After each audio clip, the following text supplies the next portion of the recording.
சீக்கிரமாக எடுத்துக்கொள்ளுங்கள். நான் உங்களிடத்தில் அனுப்பின என் பெரிய சேனை ஆகிய, நான் உங்களிடத்தில் அனுப்பின பெரிய சேனை என்னென்ன? வெட்டுக்கிளி, பச்சை கிளி, முசுக்கட்டை பூச்சி, பச்சை புழு. இவைகளெல்லாம் எதுக்கு அனுப்பினார்? பட்சிக்கும்படி. அவைகள் பட்சித்த வருஷங்களின் விளைவை திரும்ப தருவேன். இந்த சேனைகள் உங்களை பட்சித்ததையெல்லாம் திரும்ப தருவேன். நல்ல பிதாவே, இந்த வசனத்தை தியானிக்க போகிறோம். எங்களோடு பேசுவீராக, எங்களோடு இடைபடுவீராக, எங்களை ஆசீர்வதிப்பீராக. எங்கள் ஜனங்கள் ஒருவரும் வந்த வண்ணமாய் போகாமல் விடுதலையோடு செல்ல கர்த்தர் உதவி செய்வீராக. இந்த மாதத்தினுடைய முதல் வாரத்தில் வந்திருக்கிறோம். பந்தியோடு ஆராதிக்க வந்திருக்கிறோம். எங்களுக்கு ஒரு வாக்குத்தத்தத்தை தந்திருக்கிறேன். பட்சித்ததை திரும்ப தருவேன். இந்த சேனைகள் பட்சித்த காரியத்தை திரும்ப தருவேன். இழந்ததை, நஷ்டப்பட்டதை திரும்ப தருவேன் என்று சொல்கிறேன்.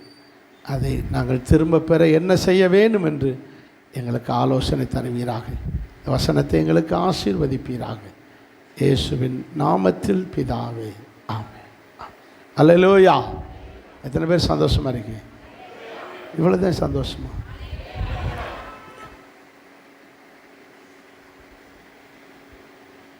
ஆண்டவரை நன்றாக ஆராதித்தீர்கள். முழு பலத்தோடு, முழு மனதோடு, முழு ஆத்மாவோடு அவருக்கு என்ன செய்யணும்? அன்பு கூற வேண்டும், ஸ்தோத்திரம் சொல்ல வேண்டும், நன்றி செலுத்த வேண்டும். உங்களுக்கு இன்றைக்கி ஒரு முக்கியமான ஆலோசனை சொல்ல போகிறார். என்னென்ன காரியத்தை நீங்கள் நஷ்டப்பட்டீர்களோ, இழந்தீர்களோ, அதையெல்லாம் கர்த்தர் உங்களுக்கு திரும்ப தருவேன்னு சொல்கிறார். எவ்வளோ நல்ல செய்தி! நற்செய்தியா துட்செய்தியா? நற்செய்தி. அப்போ ஆண்டவர் நம்ம இழந்ததை திரும்ப தருவேன்னு சொல்கிறது எவ்வளோ பெரிய நல்ல செய்தி! நல்ல செய்தின்னு உணர்றவங்கெல்லாம் அதெல்லாம் 2-3 பேர் தான் ஆகுது. அல்லேலூயா. நன்றி உணர்வோடு ஒரு அல்லேலூயா சொல்லுங்க. நீ சொன்னதுக்கு தக்கன கிடைக்க போகுது. ஆண்டவரிடத்திலே நாம் பெற்றுக்கொள்ள போகிற மாதம், இழந்ததை பெற்றுக்கொள்ள போகிறோம். என்ன நடந்தது? இஸ்ரவேல் ஜனங்கள் கொழுப்படுத்து சேட்டை பண்ணினாங்க. 107ஆம் சங்கீதம் 34ஆம் வசனத்தில் குடிகள், சொல்லுங்க, 107ஆம் சங்கீதம் 34ஆம் வசனம். குடிகளுடைய பொல்லாப்பின் நிமித்தம் செழிப்பான தேசத்தை ஒவ்வொரு நிலமாக மாற்றுகிறார். சொல்லுங்க, என்னது? யாருக்கு?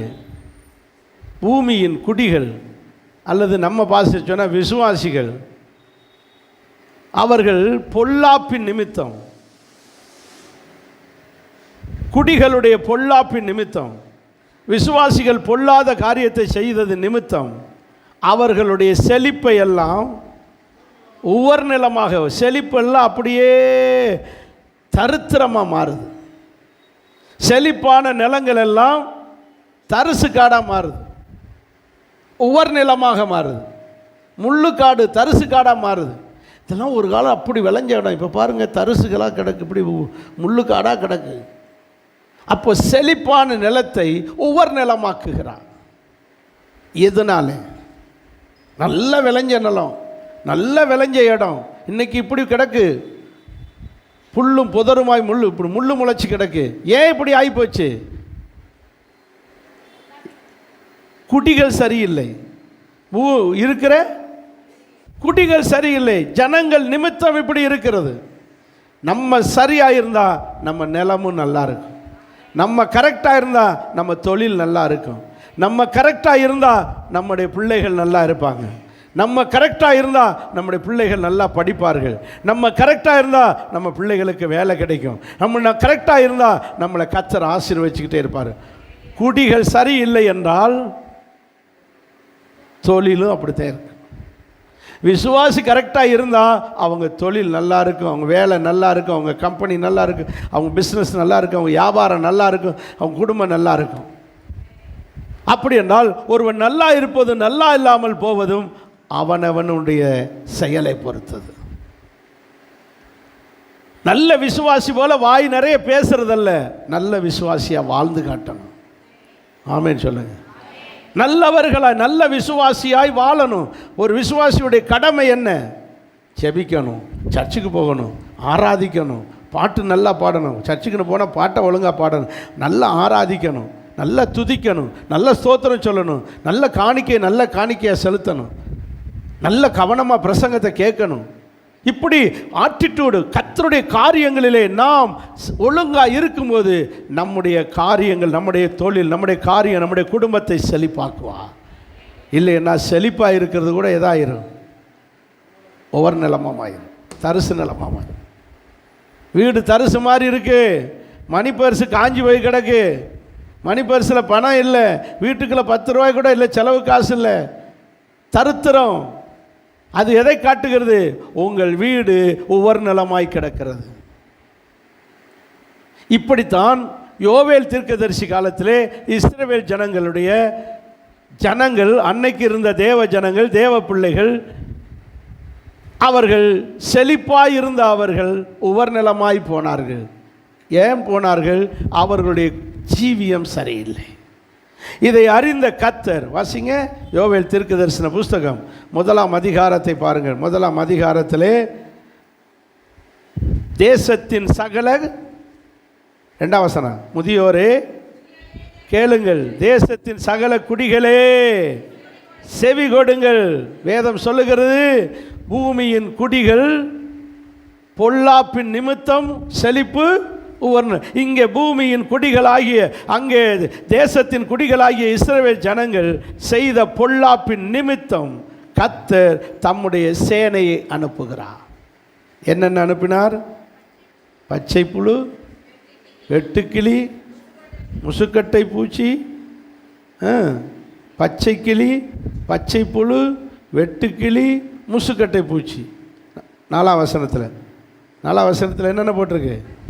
பச்சை புழு விட்டதை வெட்டுக்கிளி தின்றது, வெட்டுக்கிளி விட்டதை. இப்படி வந்து மாறி மாறி மாறி மாறி மாறி அவருடைய விவசாயங்கள் எல்லாம் அழிஞ்சது. விவசாய நிலையங்கள் அழிஞ்சதுனாலே ஆடு மாடு வளர்க்க முடியல, அதுகளும் செத்து போச்சு. இப்படி அந்த தேசத்திலே வறுமை, பஞ்சம், பசி, குடிக்க தண்ணி இல்லை. இப்படிப்பட்ட நிலைமையில தான் கர்த்தர் அந்த ஜனங்களுக்கு பார்த்து சொல்லுகிறார், நீங்கள் பட்சிக்கப்பட்டு இழந்ததையெல்லாம், இந்த சேனைகளாகி இந்த பச்சைக்கிளி, வெட்டுக்கிளி, பச்சை புழு, முசுக்கட்டை பூச்சி எல்லாம் அரிச்சு எடுத்து ஒன்றுமில்லாமல் போன நஷ்டத்தை எல்லாம் திரும்ப தருவேன். பச்சை புழுன்னா என்ன நினைக்கிறீங்க? பச்சையாக வந்து நடித்து ஏமாற்றி உங்களுக்கு நஷ்டம் உண்டாக்கிட்டு போயிருப்போம், சொந்தக்காரங்கன்ற பேரில். வெட்டுக்கிளினா என்ன? அப்படி ஒரு நோய், திடீர்னு ஒரு நோய் வந்து இந்த 2 லட்சம் 3 லட்சம் செலவு. இப்படி கொஞ்சம் கொஞ்சமாக பச்சைக்கிளி, வெட்டுக்கிளி, புழு, பூச்சி மாதிரி வந்து அரிச்சு இது ஏமாற்றி எடுத்து எல்லாம் நஷ்டத்தின் மேல் நஷ்டம். இப்போ கையில் ஒன்றும் இல்லை, அது எதுக்கு பணம் கட்டி ஒன்றுமே இல்லை, எல்லாம் போச்சு. என்ன செய்யலாம்? கர்த்தர் சொல்கிறாரு, இந்த 2 காரியத்தை செய்யி, நீ இழந்ததை பூரா உனக்கு திரும்ப தருவேன். என்ன செய்யணும்? 2ஆம் அதிகாரம் 1ஆம் அதிகாரம் 14ஆம் வசனம் 14. என்ன செய்யுங்க? பரிசுத்த உபவாச நாளை நியமிங்கள். நீங்களா ஒரு நாள், இனிமே என்னை புதன்கிழமை தோறும் ஜெபிக்க போகிறேன், சனிக்கிழமை தோறும் உபவாசம் போட்டு ஜெபிக்க போகிறேன், இன்னைக்கு இப்படி நீங்களே உங்களுக்கு நீங்களே பரிசுத்த உபவாசத்தை நியமிச்சுக்கங்க. நியமிங்கள். 2வது 16ஆம் வசனத்தில்,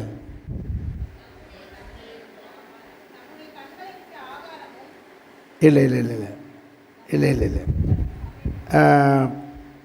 பரிசுத்த உபவாச நாளை நியமிங்கள். அடுத்து இல்லை இல்லை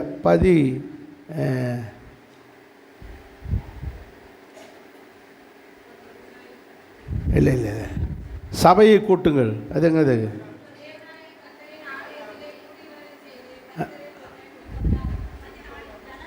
16 வாசிங்க.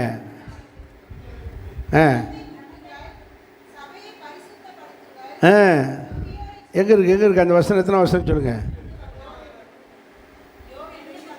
2:16. 2:15 பரிசுத்த உபவாச நாளை நியமிங்கள். 2ஆம் அதிகாரம் 15ஆம் வசனத்தில் பரிசுத்த உபவாச நாளை நியமிங்கள். 2ஆம் அதிகாரம் 16ஆம் வசனத்தில் சொல்லுங்க சபையை பரிசுத்தப்படுத்துங்கள். நல்லா பாருங்க. 1:15ஆம் வசனத்தில் 2:15 பரிசுத்த உபவாச நாளை நியமிங்கள். 16ஆம் வசனத்தில் சபையை என்ன செய்யுங்கள்? பரிசுத்தப்படுத்துங்க. இது அப்படியே நீங்கள் தனிப்பட்ட வாழ்க்கைக்கு வாங்க.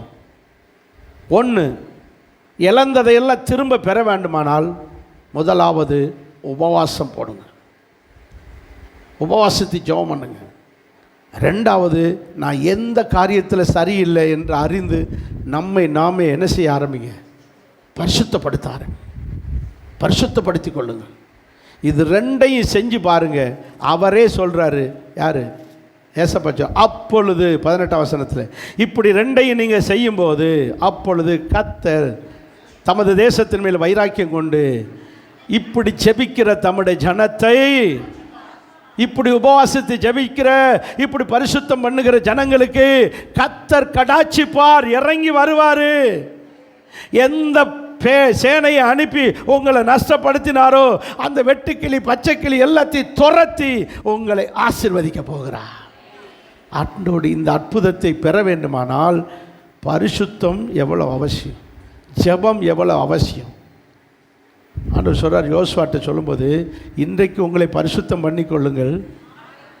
3ஆம் அதிகாரம் 5ஆம் வசனத்தில் யோசுவா 3:5 இன்னைக்கு உங்களை பரிசுத்தம் பண்ணிக்கொள்ளுங்கள், நாளைக்கு தேவன் உங்களுக்கு அற்புதங்களை செய்வார். அப்போ நாளைக்கு அற்புதம் நடக்குன்னா இன்னைக்கு என்ன எதிர்பார்க்குறாரு?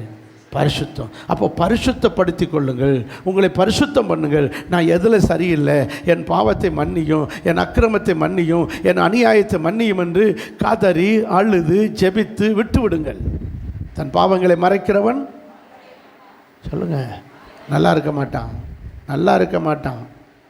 ஆண்டவர் பாசையில் சொல்லுங்க, வாழ்வடைய மாட்டானான்றது தான், நல்லாவே இருக்க மாட்டான். அவைகளை அறிக்கை செய்து விட்டு விடுகிறவன் நல்லாவே இருப்பான். அப்போ பாவங்களை அறிக்கை பரிசுத்தம், அற்புதத்தை பெறுவதற்கு பரிசுத்தம் தேவை. தேவனுடைய ஆசீர்வாதத்துக்கு 1 உபவாச ஜெபம், இன்னொன்று பரிசுத்தம் ஜெபம். இதை 2ஐயும் செஞ்சாங்க இஸ்ரவேல் ஜனங்கள். செஞ்ச உடனே கர்த்தர் சொல்றாரு, தேவன் தம்முடைய ஜனத்தை கடாட்சிப்பார். 19ஆம் அதிகாரத்தில் சொல்றாரு, நான் உங்களை நடுவில் வாசிங்க, நான் உங்களை இனி புறஜாதிகளுக்குள்ளே நிந்தையாக ஒருத்தர் உங்களை ஒன்றும் சொல்ல முடியாது. உங்கள் சொந்த பந்தங்களோ, உங்கள் தெருவில் உள்ளவங்களோ, உங்கள் ஜாதிக்காரங்களோ, உங்கள் இனத்தாரோ, கூட பிறந்தவர்களோ, ஊருக்காரங்களோ ஒருத்தர் ஒன்றும் சொல்ல முடியாத அளவுக்கு கர்த்தர் உயர்த்துவார். இனி நீங்கள் புறஜாதிகளுக்குள்ளே நிந்தையாக, ஆமாம் இது என்ன சச்சுன்னு போச்சுங்க, இப்படி கிடக்குங்க, ஒரே ஆஸ்பத்திரி அலையுதுங்க, ஒரே கடைன்னு வீடு கடன் கேட்டுக்கிட்டு அலையுதுங்க, இது என்னதான் சாமி கும்பிடுதுங்க, ஏசு என்னதான் செய்கிறாரு சொல்கிறாங்களா? இப்படி சொல்ல விடாத அளவுக்கு நீங்கள் வாங்குகிற கையெல்லாம் சொல்லுங்கள், ஏந்தும் கைகளெல்லாம் கொடுக்கும் கைகளாக கர்த்தர் மாற்றுவார். யாருக்கு இந்த அற்புதம்? இழந்ததையெல்லாம் தருவார். ஒழுங்கா உபவாசித்து பரிசுத்தமாக இருக்கிற தம்முடைய ஜனத்துக்கு இதை திரும்ப செய்ய போகிறார். 21ஆம் வசனத்தில் சொல்லுகிறார், பயப்படாதே, மகிழ்ந்து சந்தோஷமாக இரு, கர்த்தர் உனக்கு பெரிய காரியத்தை செய்ய போகிறார். அப்படி ஜெபிக்கிறவர்களுக்கு, உபவாசிக்கிறவர்களுக்கு பெரிய காரியத்தை செய்வார். இப்போ சொல்லுங்கள், 22ஆம் வசனத்தில் கடைசி வரியில் சொல்கிறாரு, 22ஆம் வசனத்தில் அத்தி மரமும் திராட்சை செடியும் சொல்லுங்கள். அப்போது உபவாசிக்கிறதுக்கு முன்பு, பரிசுத்தமாகிறதுக்கு முன்னாடி கர்த்தர் தம்முடைய சேனையாகிய வெட்டுக்கிளி, பச்சைக்கிளி, முசுக்கொட்டை பூச்சி, அது இதுன்னு அனுப்பி வச்சாரே, அதுகள் வந்து என்ன செஞ்சிச்சான்? 1ஆம் அதிகாரம் 7ஆம் வசனத்தில், 1ஆம் அதிகாரம் 7ஆம் வசனத்தில் திராட்சை செடியை அழித்து அத்தி மரத்தை எல்லாம் பட்டையை உரிச்சது மாதிரி உரித்து அதன் பட்டையெல்லாம் முற்றிலும் தின்னு போட்டு மரமே வெள்ளை வெள்ளையர்னு வெளுத்து போய் நிற்குது. திராட்சை செடி, அத்தி மரம், இப்படி அதன் கிளைகளை கூட விட்டு வைக்கலை. இப்படி வெட்டுக்கிளியும் பச்சைக்கிளியும் பச்சை புழுவும் அரிச்சு எடுத்து தின்னு மரத்தை பூரா மொட்டை மொட்டையாக நிப்பாட்டி வச்சிருக்கு. ஆனால் உபவாசித்து ஜெபித்து பரிசுத்தமாய் வாழும்போது அதே திராட்சை செடி, அதே அத்திமரம் எப்படி ஆகுது பாருங்க. 2ஆம் அதிகாரத்தில் 22ஆம் வசனத்தில் கடைசியில் அத்தி மரமும் அதே திராட்சை செடியும் நல்லா துளிர்த்து நல்லா பூத்து நல்லா காய்த்து அது என்ன கொடுக்க ஆரம்பிக்குது? பலன் கொடுக்க ஆரம்பிச்சிடும். கர்த்தர் அப்படியே அதே செடியில் மாற்றுவார். எந்த வேலையில் கடன் பற்றியோ அதே வேலையை ஆசீர்வதிப்பார். எந்த தொழிலில் நஷ்டப்பட்டீர்களோ அதே தொழிலை ஆசீர்வதிப்பார். அதே அத்தி மரம், அதே திராட்சை செடி, அதுலேயே கர்த்தர் ஆசீர்வாதத்தை தருவார். எந்த வீடு ராசி இல்லைன்னு சொன்னீங்களோ அதே வீடு ஆசீர்வாதம் உள்ள வீடாக மாற்றுவார். ஆமே. உலகம் அப்படி சொல்லும். நமக்கு வீட்டில் பிரச்சனை இல்லை, நம்ம தான் பிரச்சனை. வீடு ராசி இல்லைன்னு சொல்லாது, நம்ம ராசி இல்லை, நம்ம கரெக்டாக இருந்தால் வீடும் கரெக்டாக இருக்கும். ஆமேன். அல்லேலூயா. ஆகவே இந்த வருஷம், இந்த மாதத்திலே, இந்த நாளிலே அப்படியே கர்த்தர் மாற்றப் போகிறார். அப்படியே மாற்றப் போகிறார். எப்படி மாற்றப் போகிறார்? இழந்ததை, நஷ்டப்பட்டதை, விளைவுகளை, பட்சித்த விளைவுகளை எல்லாம் திரும்ப தருவேன். அப்படி இந்த இஸ்ரவேல் ஜனங்கள் பெற்று ஆசீர்வதித்து அந்த யோவேல் புஸ்தகத்தில் சொல்லப்பட்டிருக்கிறது 25ஆம் வசனத்திலே, நான் அனுப்பின சேனையாகிய வெட்டுக்கிளி பட்சித்த வருஷங்களை விளைவை திரும்ப உங்களுக்கு தருவேன். அதுக்கு பிறகு என் ஜனங்கள் 26 கடைசியிலே என் ஜனங்கள் ஒருபோது வெட்கப்படுவதில்லை. 26 கடைசி. அதுக்கு பிறகு உங்களுக்கு ஒருபோது வெட்கப்படாதபடி நம்மளை சாட்சியாக நடத்துவார். எத்தனை பேர் விசுவாசிக்கிறீங்க? இப்படி இதே போல் நிறைய பேருக்கு நடந்திருக்கு. அதில் 1-2 பேரை நேரம் இருக்கிறதுக்கு தக்கன சொல்கிறேன், நமக்கு பந்தி இருக்கிறனால சொல்கிறேன். தாவீது வாழ்க்கையில் அவர் இப்படி இழந்து அவர் திரும்ப பெற்ற ஒரு சம்பவத்தை பார்க்க போகிறோம். 1 சாமுவேல் புஸ்தகம் 30ஆவது அதிகாரம் 1ஆவது வசனம்.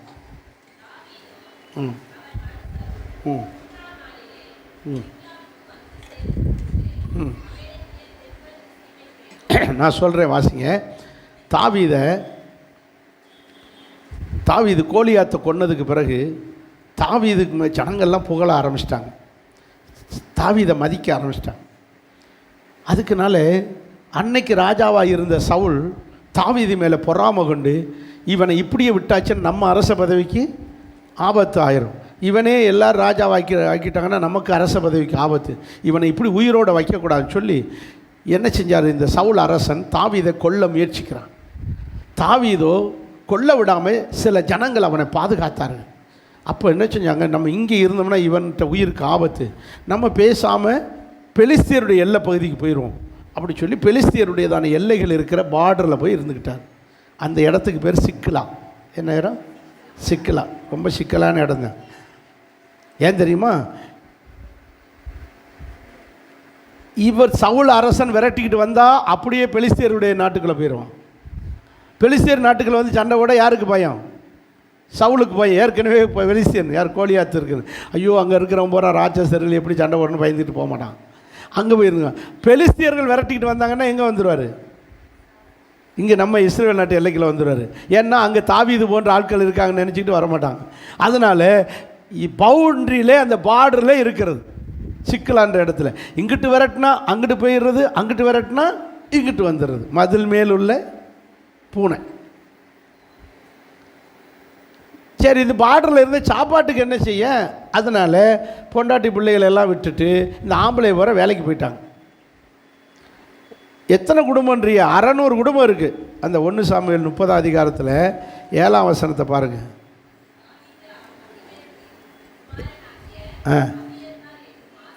இல்லை கீழே 9ஆம் வசனம்.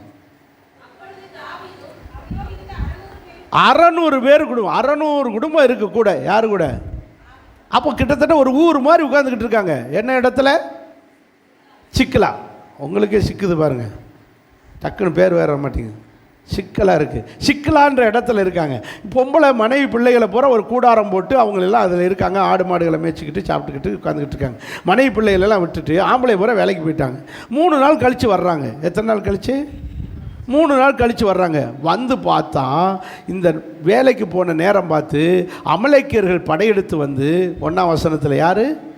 அமலேக்கியர்கள் படையெடுத்து வந்து இந்த மனுஷர்களை எல்லாம் ஒருத்தனை கொல்லாமல் எல்லாரையும் சிறைபிடித்து கொண்டு போனார்கள். வேதம் சொல்லப்பட்டிருக்கிறது, ஒருவரையும் கொல்லாமல் அந்த பெண்கள், பிள்ளைகள், பொம்பளை பிள்ளைகள், வாலிப பையங்க எல்லாரையும் சிறைபிடிச்சிக்கிட்டு ஆடு மாடுகள்லாம் பற்றிக்கிட்டு அந்த குடிசைகளை புறத்தி வச்சு கொளுத்திட்டு கொண்டு போய் வச்சுட்டாங்க. இப்போ 3 நாள் கழித்து இந்த தாவீதுடைய ஆண்கள் பூரா வந்து பார்க்குறாங்க. குடிசை பூரா எப்படி கிடக்கு? கூடாரம் பூரா எரிஞ்சு கிடக்கு. ஐயோ, என்ன நடந்துச்சு? ஒருத்தரையுமே காணோம். ஆடு மாடுகளை கூட காணோம். ஒரு சின்ன பிள்ளைகளை கூட காணோம். என்ன ஆச்சுன்னு பயப்படுறாங்க, பதறாங்க. வேதம் சொல்லுகிறது 4ஆம் வசனத்திலே, தாவீதும் அவனோடு இருந்த ஜனங்களும் அழுகிறதுக்கு பலனில்லாமல் போக மட்டும் எப்படி அழுதார்கள்? ஒரு ஆம்பளையை சத்தம் போட்டு அழுவாங்களா? அவ்வளோ சீக்கிரம் ஆம்பளை அழுக மாட்டாங்க. ஊமை அழுக தான் அழுவாங்க. பொம்பளை தான் ஐயோ ஐயோ ஐயோ போயிட்டியா எல்லாம் ஒப்பாரி வைக்கிறது யார் தான்? பொம்பளையை தான் கத்துவாங்க காய்ச்சி பூச்சின்னு. சண்டையிலையுமே அப்படி தான், வீட்டுக்குள்ளேயும் அப்படி தான் காய்ச்சி பூச்சின்னு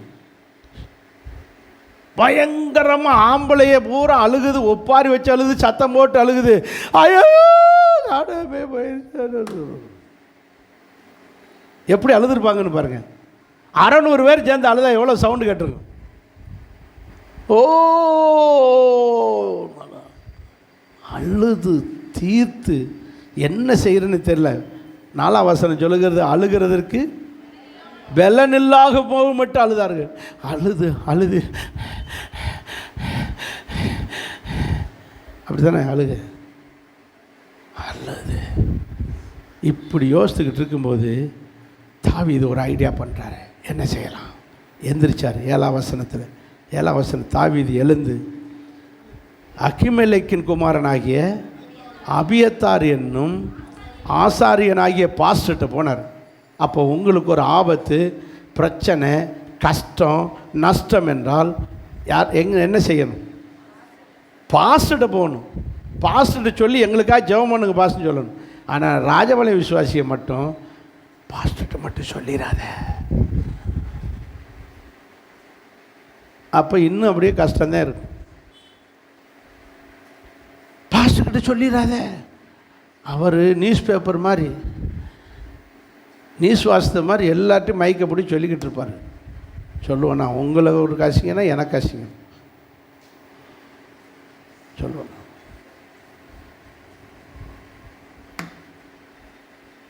சொல்லிடாது. இன்னும் மானம் போச்சு, பொண்டாட்டி பிள்ளையெல்லாம் போயிட்டாங்க, சொத்து சுகம் போகிற அள்ளிட்டு போயிட்டான். இன்னும் என்ன பெரிய மறைக்கிறதுக்கு இருக்குது? நேராக போனார் பாஸ்டர் அபியத்தார். பாஸ்டர் பேர் என்ன? அபியத்தார். பாஸ்டர் ஆசாரியனாகி அபியத்தார்கிட்ட போய், ஐயா இப்படி நடந்து போச்சு, என்ன நடந்துச்சுன்னு தெரில, எனக்கு ஒன்றுமே புரியலை, மனசுக்கே சரியில்லை, யாருக்குமே நிம்மதி இல்லை, சாப்பிட விடுதலை ஓன்னு யார்கிட்ட போய் அழுகிறாரு? பாஸ்டர். அப்போ பாஸ்டர் சொல்லுவார், ஜெபம் பண்ணி 8ஆம் வசனத்தில் பாருங்கள், நடுவில் பாருங்கள், அதை தொடர்ந்து அதை பிடித்து சகலத்தையும் திருப்பி கொள்ளுவாய். இதான் பாஸ்டருடைய வார்த்தை. பச்சா பிரதர், நீ ஒழுங்காக சர்ச்சுக்கு வராமல் இருக்கும்போதே நினச்சேன், நீ தசமாக கொடுக்காமல் டிமிக்கி அடிக்கும் போதே நினச்சேன், எல்லாம் போச்சா, போகட்டும். இப்படி கை தட்டுவாரா பாஸ்டர்? அப்படி சொன்ன அவர் உண்மையான பாஸ்டரா? என்ன சொன்னார் தெரியுமா? பரவாயில்ல பிரதர், நீ எதையெல்லாம் இழந்தாயோ அதையெல்லாம் திரும்ப தருவா, கவலைப்படாதீங்க கத்தர். இப்போ ஊழியக்கார வாயிலிருந்து வந்த வார்த்தை நிமித்தமாவது திரும்ப கத்தர் கொடுக்க ஆரம்பிச்சிருவார். ஆமேன். ஊழியக்காரனுடைய வார்த்தை நிமித்தமாவது கொடுக்க ஆரம்பிச்சிடார். சொல்லி முடித்தாங்க. கொஞ்ச நேரத்துக்குள்ள அமலேக்கர் பிடித்து கொண்டு போன விவரம் வர ஆரம்பித்தது. உடனே தாவீதும் அவனோடு இருந்த 600 பேர் சேர்ந்து போய் படையெடுத்து கூட்டமாக போய் அந்த அமலேக்கர்களோடு சண்டை போட்டு அவங்கள ஜெயித்து. அமலேக்கர் சாதாரண ஆள் கிடையாது. இஸ்ரவேல் ஜனங்கள் எகிப்திலேருந்து வரும்போது முதல் இஸ்ரவேலோட சண்டை போட்டது யார்? இந்த அமலேக்கியர்கள். அதுக்கு என்னன்றிய மோசே கையை உயர்த்தினா இஸ்ரவேலை ஜெயிப்பாங்க, கையை கீழே போட்டால் அமலேக்கியர். அப்போ பாருங்கள், தோட்டாரு மல்லு கட்டின மாதிரி. இவங்க ஜெயிக்க, அப்புறம் அவங்க ஜெயிக்க, அப்புறம் இவங்க ஜெயிக்க, அப்புறம் அவங்க அமலேக்கியர் ஜெயிக்க, இஸ்ரவேலை ஜெயிக்க. இப்படி மல்லு கட்டுற கூட்டம் சாமானியமாக விடுவானா? ஆனால் கர்த்தர் அதே கூட்டத்தை ஜெயித்து கொண்டு போன எல்லாவற்றையும் திருப்பி கொள்ள வைத்தார். வாசிங்க 18ஆம் வசனத்தில். அமலேக்கியர்கள் பிடித்து கொண்டு போன எல்லாவற்றையும், குறிப்பாக தன்னுடைய 2 மனைவிகளையும் தாவீது விடுவித்தான். அவர்கள் கொள்ளையடித்து கொண்டு போன எல்லாவற்றிலும் சிறியதோ பெரியதோ குமாரரோ குமாரத்திகளோ ஒன்று குறைபடாமல் எல்லாவற்றையும் தாவீது திருப்பி கொண்டு, எல்லா ஆடுகளையும் மாடுகளையும் எல்லாத்தையும் திருப்பி கொண்டு வர செய்தார். கர்த்தருக்கு ஒரு அல்லேலூயா சொல்லுங்கள். சரி, இப்போ தாவீது இழந்ததையெல்லாம், தாவீதும் அவனோடு இருந்தவர்களும் இழந்ததையெல்லாம் கர்த்தர் திருப்பி கொடுத்தார். அல்லேலூயா சொல்லுவோமாக. நாமும் எதை எதை இழந்தோமோ அதையெல்லாம் திருப்பி தருவான். இதுக்கு தாவீது செஞ்சது என்ன? கர்த்தருடைய ஆலயத்தில் போய் ஊழியக்காரனாகிய ஆசாரியன்ட்டு சொல்லி பாஸ்டரும் விசுவாசி சேர்ந்து ஜெபிக்கும்போது கர்த்தர் அற்புதம் செய்வார். மேட்ரை பூரா யார்கிட்ட சொன்னாங்க? பாஸ்டர்கிட்ட சொன்னாங்க. அப்போ பாஸ்டரும் ஜெபிக்கிறார். இப்போ விசுவாசிகள், அப்போ போதகரும் விசுவாசிகளும் என்னைக்கு இணைஞ்சு ஜெபிக்கிறார்களோ, இருவர் ஒருமனப்பட்டு கேட்கறது எதுவோ அது உங்களுக்கு செய்யப்படும். இதுதான் வேதம், இதுதான் வேதம். நீங்கள் என்னைக்கும் போதகரும் விசுவாசியும் இணைஞ்சு ஜெபிக்கணும். அப்போ தான் அற்புதம் நடக்கும். இப்படி பெற்றுக்கணும். அதுக்கு பிறகு பாருங்கள், இவர் ஒரு வழியாக இஸ்ரவேல் தேசத்துக்கு ராஜாவாயிட்டார். யார்? தாவீது ராஜாவாகி ஆட்சி நல்லா போய்கிட்டே இருக்கும்போது அவனுடைய பிள்ளைகளுக்குள்ளே பதவி ஆசை வருது. அப்பாவுக்கு வயசாகிட்டே போகுது, யார் அடுத்து ராஜாவாகிறதுன்னு. இப்படி பதவி வரும்போது அப்சலோமுக்கு தாவீதுக்கு ஆலோசனை சொல்லி கொண்டிருந்த அகிதோப்பேல் என்கிற மனுஷன் தாவீதுக்கு விரோதமாக ஆலோசனை சொல்லுகிறான். என்ன சொல்லுகிறான்? உங்கள் அப்பா இருக்கும்போதே அவரை கொன்னுட்டு நீ அவர் பதவிக்கு வந்துடுப்பா, அப்போ தான் நீ இருக்கும். அவங்க அப்பா காலத்துக்கு பிறகுனா உங்கள் அண்ணன் தம்பி மாதிரிலாம் உன்ட்ட போட்டிக்கு வருவாங்க பதவிக்கு. உங்கள் அப்பா இருக்கும்போதே நீ பதவிக்கு வரப்பாருன்றாங்க. இப்போ நம்ம ஊரில் சொல்லுவாங்களே, அப்பா இருக்கும்போதே எழுதி வாங்கிடு சொத்தை, நீ செத்துட்டாருன்னா அப்புறம் எல்லோரும் பங்கு கேட்பாங்க. இப்போனா வேகமாக தலையாட்டுவீங்க. புரியுது பற்றிலா? புரிகிற மாதிரி உதாரணம். அப்போது உயிரோடு இருக்கையிலே நீ எழுதி வாங்கின்ற மாதிரி உயிரோடு இருக்கும்போதே பதவிக்கு வந்துருன்னு சொல்கிறாங்க. அப்படியா? என்ன செய்யலாம்? ஆளை திரட்டினாங்க, கூட்டத்தை கூட்டினாங்க, புறப்பட்டாங்க. தாவீது அவங்க வீட்டுக்குள்ள அரண்மனையில் இருக்கும்போது அசந்து இருக்கிற நேரம் திடீர்னு உள்ளே புகுந்துட்டான். அப்சலோமுடைய ஆட்கள் உள்ளே புகுந்து விரட்டுறானுங்க. எடுத்துக்கொள்ளுங்க 18வது அதிகாரம், 2 சாமுவேல் 18வது அதிகாரத்துக்கு வாங்க. உள்ளே புகுந்து அடித்து விரட்டுறாங்க. 17ஆம் அதிகாரத்துக்கு வாங்க. 16ஆம் அதிகாரம் 17 அதிகாரத்திலே பார்த்தீங்கன்னா தாவீது ஓடி உயிர் கிடச்சா போதுன்னு ஓடுறாரு. 16ஆம் அதிகாரத்தில் ஓடி போய் எங்கள் மலை தேசத்துக்குள்ள எங்கிட்டா தப்பிச்சிரோன்னு அரண்மனையுடைய கொல்லப்புறத்து பின்பக்கத்து வாசலில் வந்து தப்பிச்சு ஓடி வெறுங்கால், செருப்பு கூட போடலை, மறந்துட்டான். உயிர் கிடச்சா போதுன்னு செருப்பு கூட போடலை. அதனால் வெறுங்காலில் விழுந்து ஓடி போய்கிட்டே இருக்கும்போது விடிஞ்சு காலையில் பார்த்தா தாவீது பாவம் போல் நடந்து போய்கிட்டு இருக்காரு. கூட 4 பேர் பாதுகாப்புக்கு கூட போய்கிட்டே இருக்காங்க. அங்கிட்டு போகும்போது சீமேயி என்கிறவன் ஒருத்தன் வருகிறான். அவன் யாருன்னா சவுல் அரசனுக்கு சொந்தக்காரன். அவன் வந்து சொல்லுகிறான் 7ஆம் வசனத்தில் 16:7 2 சாமுவேல் 16:7. சீமேயி தாவீதை தூஷித்து என்ன பேர் வச்சு கூப்பிட்றான்? இரத்த பிரியனே, சவுல் குடும்பத்தையெல்லாம் வெட்டி குமிச்சவனே, சவுல் குடும்பத்தை கொன்னவனே, இரத்த பிரியனே, பிசாசு மகனே. பேலியால்னா என்னது? பிசாசு மகனே, தொலைஞ்சு போ, பேதியிலவோ கொள்ளையிலவோ கட்டையிலவோ, நம்ம ஊர் பாஷையில் சொன்னான். அப்படி தானே சொல்லுவாங்க. அவன் அப்படி சொல்கிறான். எப்படி சொல்ற? தொலைஞ்சு போ, தொலைஞ்சு போ. இப்படி ரத்த பிரியனே, பிசாசு மகனே, இப்படி குடும்பத்தை கெடுத்தவனே, இப்படி நல்லா இருப்பியாடான். ஏற்கனவே அவர் அரச பதவி இழந்து ராஜா பதவி போச்சு. குடும்பத்துக்குள்ளே இன்னி போய் இருக்க முடியாது. சொந்த குடும்பத்தில் பெத்த மகனே அடிக்க வரேன். நான் எங்கே போய் நீ வாழணும்னு, எப்படி வாழ்கிறதுன்னு வழி தெரியாமல் போய்கிட்டு இருக்கேன். இதுக்கு இடையில் நாய் மாதிரி இவன் குலைக்கிறான் ரோட்டில்னு. யார்? சீமை வேற குலைக்கிறான். பிசாசு மகனே, இரத்த பிரியனே, இவன் வேற குலைக்கிறான். நொந்து நூலாகி நூடுல்ஸ் ஆகி போய்கிட்டு இருக்க. செத்துருவோமா? இந்த மாதிரி சில நேரம் நமக்கும் வரும். கட்டின மனைவியே நீலாம் என்ன அப்படின்னு நம்மளுக்கு, பெத்த பிள்ளையே நீலாம் ஒரு தகப்பனா, நீலாம் ஒரு தாயா நம்மளை திட்டுவாங்க. உன்னைய கட்டின எண்ணத்தை கண்டு நொந்து நூலாகி பக்கத்து வீடு கூட பிறந்தது எல்லாம் நம்மளை வையும் வாசம். இப்படி ஒரு வேளை எல்லாத்தையும் இழந்த நிலைமையில் நிற்கிறீர்களா? கர்த்தர் கைவிட மாட்டா. முதல்ல இந்த நிலைமைக்கு காரணமானவன் யார்? தாவீதுக்கு அகிதோப்பேல். அவன் நிலைமையை பார்ப்போம். 17 அதிகாரம் 23 வசனத்தை பாருங்கள். அகிதோப்பேல் தன் யோசனையின்படி நடக்கவில்லை என்று கண்டபோது தன் கழுதையின் மேல் சேணம் வைத்து கொண்டு தன் ஊரிலிருந்து வீட்டுக்கு போய் வீட்டு காரியங்களெல்லாம் ஒழுங்குபடுத்தி வச்சுட்டு, பார்த்தீங்களா, ஒருத்தன் குடும்பத்தை கெடுத்தான். தாவீது குடும்பத்தை கெடுத்தான். தாவீது குடும்பத்துக்கு தகவல் மகனை ஏய் விட்டு குடும்பத்தை சண்டை இழுத்து விட்டான். அவன் வாழ்க்கை என்ன கதி ஆகிப்போச்சு?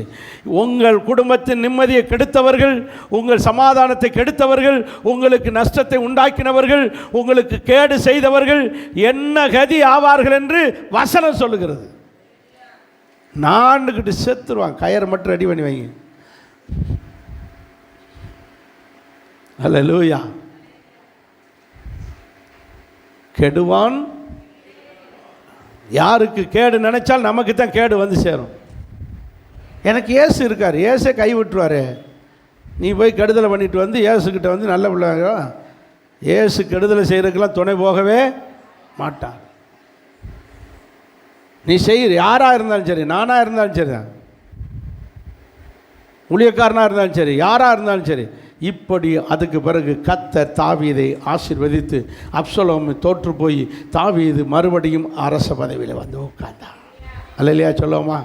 ஸோ என்ன காரியங்களை இழந்திருந்தாலும் என் கர்த்தர் திரும்ப தருவா. அதுதான் இந்த மாதம் வாக்கு தத்துவம்.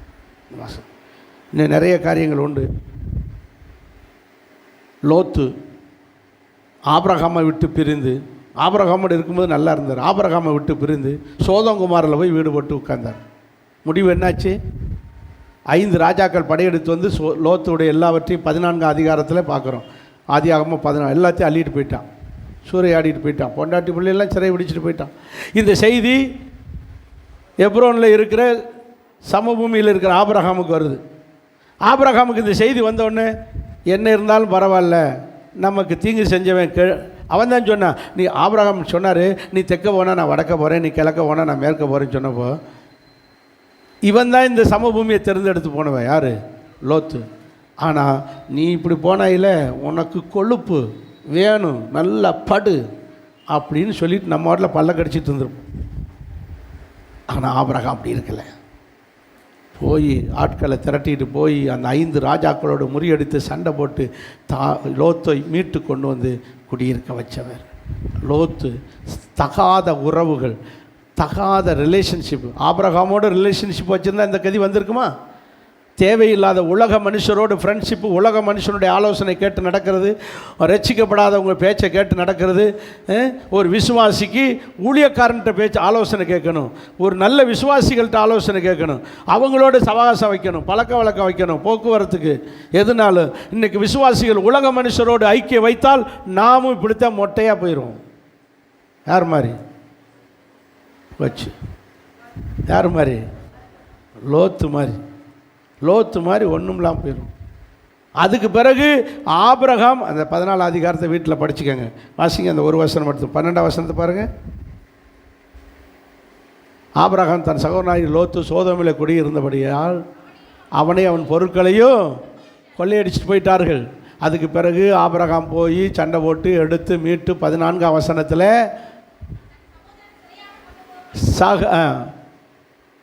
15 சிறையாக கொண்டு போகப்பட்டதை ஆள் கேள்விப்பட்ட போது வீட்டில் இருக்கிற ஆளை திரட்டிட்டு போய் சண்டை போட்டு 16ஆம் வசனத்தில் 16 சகல பொருட்களையும் திருப்பி கொண்டு வந்தான். தன் சகோதரனாகிய லோத்தையும் அவனுடைய பொருட்களையும் அவனுடைய ஸ்திரீகளாய் மனைவி பிள்ளைகளையோ ஜனங்களையோ திருப்பி கொண்டு வந்தான். கர்த்தர் நல்லவர். அல்லேலூயா. அப்போ லோத்துவுக்கு மறுவாழ்வு கிடைக்க வைத்த தெய்வம் நமக்கு செய்வார். ஒருவேளை நீங்களும் எந்த சூழ்நிலை ஏதோ ஒரு காரணத்தில் இழந்திருக்கலாம்.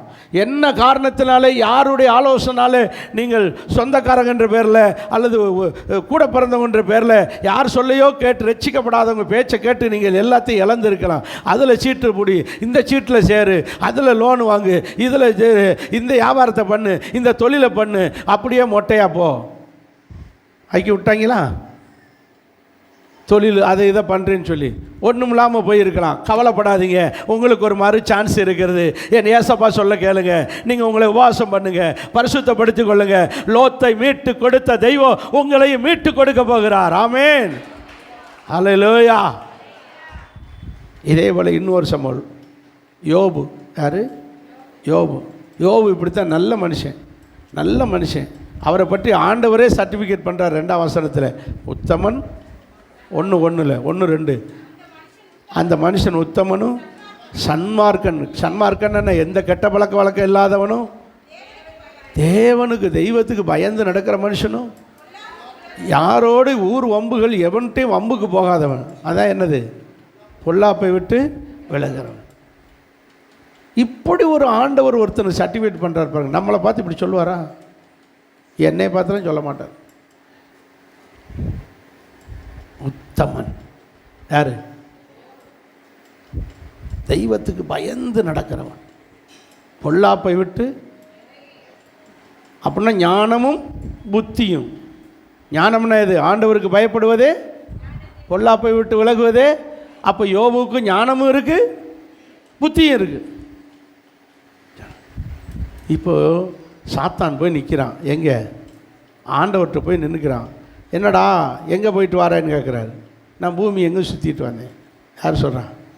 சாத்தான். அப்படியா? அப்போ என் தாசனாகி யோபின் மேல் பார்த்தியா? பார்த்தேன் ஆண்டவரே, அவன் எவ்வளவு நல்லா இருக்கான். அதான்ப்பா என் மகன் நல்லவன்ப்பா, அவன் உத்தமன்ப்பா, அவன் குடும்பம் நல்ல குடும்பம், ராஜபாளையத்திலேயே உத்தமமான விசுவாசி அவன். யார்? நீங்கன்னு சொல்லுங்களேன். யோபு போய் சொல்கிறேன். ராஜபாளையத்தில் யோபு இருக்கார். நான் தான் அந்த யோபு. ராஜபாளையத்திலே உத்தமமானவன், கிழக்கத்திய தேசத்திலே உத்தமமானவன் அப்படின்னு மறுபடியும் சர்டிஃபிகேட் பண்ணுறாரு. அவன் நல்லவன், உத்தமன், சன்மார்க்கன், தேவனுக்கு பயந்து பொல்லாப்புக்கு விலகுறான். அவனை போல பூமியில் ஒருத்தனுமே இல்லைன்னு மறுபடியும் சர்டிஃபிகேட் பண்ணுறாரு. அப்போ தான் சாத்தானுக்கு சும்மாவா அவன் நல்லவனாக இருக்கான்? நீர் அவனை சுற்றிலும் என்ன செஞ்சு வச்சிருக்கு? வாசிங்க அடுத்த வசனத்தை. அவனையும் அவன் வீட்டையும் அவனுக்கு உண்டான ஆடு மாடு வேலை தொழில் வேலை எல்லாவற்றையும் வேலி அடைத்து வைத்திருக்கிறீர். அல்லையா? சொல்லுங்க பார்க்கலாம். உங்களுக்கே தெரியாது உங்களை சுற்றி என்ன இருக்கா? ஒரு வேலையும் காணும். பாஸ்ட் அக்கினி மதில் இருக்கு. அக்கினி காம்பவுண்டு உங்கள் வீட்டை சுற்றி. நீங்கள் காம்பவுண்டு கட்டியிருக்க மாட்டீங்க.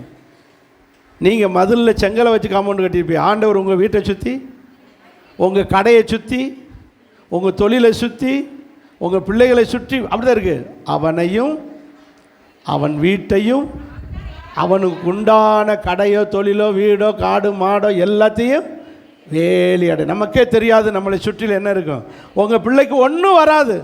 அது வாட்டில் பள்ளிக்கூடம் போங்க, வேலை காலேஜுக்கு போங்க, வீட்டுக்கு திரும்பி வருங்க. ஆனால் உங்கள் பிள்ளை ஒத்தையில் போகலை. உங்கள் பிள்ளையை சுற்றிலும் என்ன உண்டு? ஒரு வேலி உண்டு. யார் என்ன கெடுதலை செய்ய நினைச்சாலும் உங்களை பாதுகாக்கிற ஒரு தேவன் ஒருவர் இருக்கிறார். உன் வழிகளில் எல்லாம் உன்னை காக்கும்படி உனக்காக தூதர்களுக்கு கட்டளையிடுவா. சரி, வெறும் வேலி தான் அடைப்பாரா? அடுத்து அவனை அவனுடைய சம்பத்து, அவன் கைகளின் கிரியைகளை, அடுத்து அவன் உழைப்பை ஆசீர்வதிக்கிறான். உழைப்பை ஆசீர்வதிக்கிறான். ஒன்று வேலி அடைச்சி சம்பாதிச்சதை பாதுகாக்கிறார், குடும்பத்தையும் சம்பாதி. ரெண்டாவது புதுசாக சம்பாதிக்கிறதுக்கு ஆசீர்வதிக்கிறார், கைகளின் கிரியைகளை ஆசீர்வதிக்கிறார். யாருக்கு? மூணாவது பெருகும்படி செய்கிறார். இப்படி ஒரு பிளஸ்ஸிங் யாருக்கு? அப்போ தான் கேட்பான், அப்படின்னா என்ன என் கையில் கொடுத்து பாருங்கள், அப்போ உங்களுக்கு அவன் உத்தமனாக இருக்கானா, உண்மையாக இருக்கானான்னு. சரி, இப்போ இந்த வச்சுக்க. உடனே சாத்தான் போனால் அவனுடைய சொத்துக்கள் எல்லாம் அழியும்படி செய்தான். எப்பவே வந்து கொள்ளையடிச்சிட்டு போக மாதிரி ஆக்கிட்டான். எல்லா சொத்துக்களும் போச்சு. அதுக்கு பிறகு வந்து கேட்டான், பார்த்தியா என்ன சொத்துக்கள், என் பிள்ளைகள் பணத்துக்காக என்னை நேசிக்கிற பிள்ளைகள் இல்லை, வசதிக்காக என்னை நேசிக்கிறவங்க இல்லை. அவன் பாரு எவ்வளோ என்னோட உத்தமமாக இருக்கிறதுன்னு சொன்னார். ஆமாம் ஆண்டவரே, எனக்கு இன்னொரு சான்ஸ் கொடுங்க, அவனை என் கையில் கொடுங்க, அவனை நான் என்ன பண்ணுறேன்னு பாருங்க. அப்போ ஆண்டவர் சொல்லார், இந்தா அவன் பிராணனுக்கு மட்டும் என்ன வராமல் பார்த்துக்க. வாசிங்க 6ஆம் வசனம் 2:6. கர்த்தர் சாத்தானை நோக்கி, இதோ அவன் உன் கையில் ஒப்படைக்கிறேன், ஆனால் ஒன்று மட்டும், அவன் உயிருக்கு மட்டும் என்ன வரக்கூடாது, சேதம் வராமல் நீ அவனை சோதித்து பார்த்துக்க. வந்தான் சாத்தான், வந்தான் நேராக 10 பிள்ளைகளும் கொண்டான். 10 பிள்ளைகளும் கொண்டுட்டான். ஒரு கட்டடம் இடிஞ்சு விழுந்து 10 பிள்ளைகளும் செத்து போச்சு. இப்போ யோபுவுக்கு திடீர்னு ராத்திரி படுத்து காலில் எந்திரிச்சு பார்க்குறான், உடம்பு பூரா என்ன உண்டாயிடுச்சு, பருக்கள் வந்துருச்சு. அதுக்கு சும்மா பருக்கள், அரிக்கிற பருக்கள். சிரட்டை எடுத்து தேங்காய் திருவி சிரட்டையை வச்சு சொரிஞ்சிக்கிட்டு உட்காந்துக்கிட்டு இருக்கான். இப்படி ஒரு கொடுமை. சொத்துக்கெல்லாம் போனப்போ கூட அந்த அம்மா நல்லா தெரிஞ்சு, சரி நம்ம வீட்டுக்கார ஆம்பளையால் வேலைக்கு அனுப்பி சம்பாதிக்க வச்சு சாப்பிட்டுக்கிட்டா காலம் நடத்திடலாம். இந்த மனுஷனுக்கு இனி வேலைக்கு போக முடியாதுன்ற ஒரு நிலைமை வந்து வியாதி வந்துருச்சுன்னு தெரிஞ்ச உடனே அந்த அம்மா வெறுத்துருச்சு. இந்த பொம்பளைங்க இருக்காங்களே, ஆம்பளை பூரா கவனிங்க, உங்களால் 10 பைசா சம்பாதிக்க முடியலைன்னு தெரிஞ்சான்னா மரியாதையே குறையும். பாருங்கள், பார்த்துருக்கீங்களா?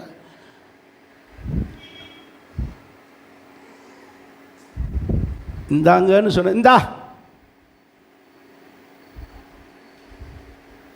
மரியாதை. சம்பாதிக்கலைன்னா இப்படித்தான் இருக்கு.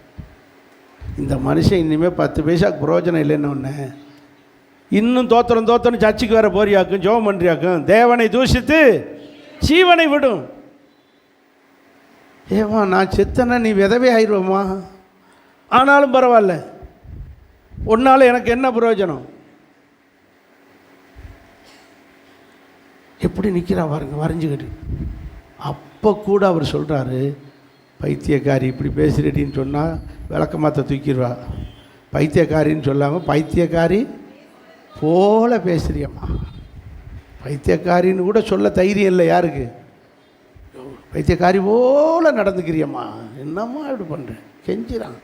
இந்த யோபு இதே நண்பர்கள் வந்து சொல்கிறாங்க, உனக்கு இந்த வியாதிக்கெல்லாம் காரணம் என்ன, உன் கஷ்டத்துக்கெல்லாம் காரணம் என்ன, உன் இழப்பு நஷ்டத்துக்கெல்லாம் காரணம் என்ன, நீ செஞ்ச பாவம் ஏதோ ரகசிய பாவம் உன்ட்ட இருக்குது, கடவுளுக்கு பிடிக்காத பழக்க வழக்கம் உன்ட்ட இருக்குது, அதனால தான் உன்னை கடவுள் தண்டிச்சிட்டாருன்றான். போங்கடா போங்க, எனக்கு ஆண்டவருக்கு என்னை பற்றி தெரியும், நான் எவ்வளோ உண்மையாக இருந்தேன்னு ஆண்டவருக்கு தெரியும். டமார்னு பதிலுக்கு பதில் நண்பர்கள்ட்ட பேசினவர் வீட்டுக்காரின்னு ஒன்று பதிலுக்கு பதில் பேச வேண்டியானே. என்னடி என்ன இப்படி சொல்கிற, அப்படி எதிர்த்து பேசு. பைத்தியக்காரி போல பேசுறியம்மா, குரலே உள்ளே போகுதம்மா. யார்கிட்ட? ஏன் அப்படி நடந்துக்கிட்டார் ஒய்ஃபுக்கிட்ட? கஞ்சி கிடைக்கணுமே, அப்படியா? அவளை வச்சு தான் இன்னும் 10 பிள்ளை பெறணுன்றது தான் தேவனுடைய திட்டம்.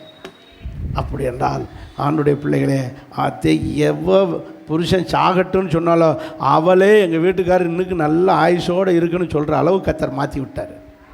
அல்லையா? சொல்லுங்கள் பார்க்கலாம். உங்களை வெறுத்தவர்களே நேசிக்க வைப்பார். எந்த உறவுகளை, இழந்த உறவுகளை திரும்ப பெற்றார். இறந்த உறவுகளை அவர் சொல்றாரு, எதை இழந்தாரோ 2 அத்தனையாய் கர்த்தர் கொடுத்தார். இப்போ யோபு இழந்ததுக்கு காரணம் என்ன? சோதனை. என்னது? சோதனை. அவனுடைய சோதனையிலே கர்த்தர் கூட இருந்து கர்த்தர் அவனுக்கு என்ன செய்தார்? இதுபோல் நீங்கள் எந்த தப்பும் இல்லை, உங்கள்கிட்ட எந்த ஒரு தப்பும் இல்லை, நீங்கள் கரெக்டாக இருக்கீங்க, ஆனாலும் சில நஷ்டத்தை அனுபவிக்கிறீங்கன்னா அது சாத்தானுடைய சோதனை. அந்த சோதனையில் இருந்தால் கூட என் கர்த்தர் இந்த மாதத்தில் மீட்டு தரப்போகிறா.